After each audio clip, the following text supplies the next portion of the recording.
So here it is with the lights off and just the lights on the Toro Snowmaster. Once I get everything wired up, I'm going to take this outside and actually test it. This will just give you an idea of what it looks like.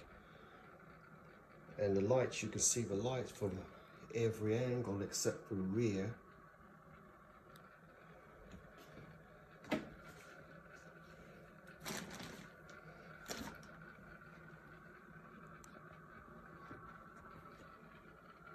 And just behind the snowblower, you can see everything is nice and bright where your feet will be.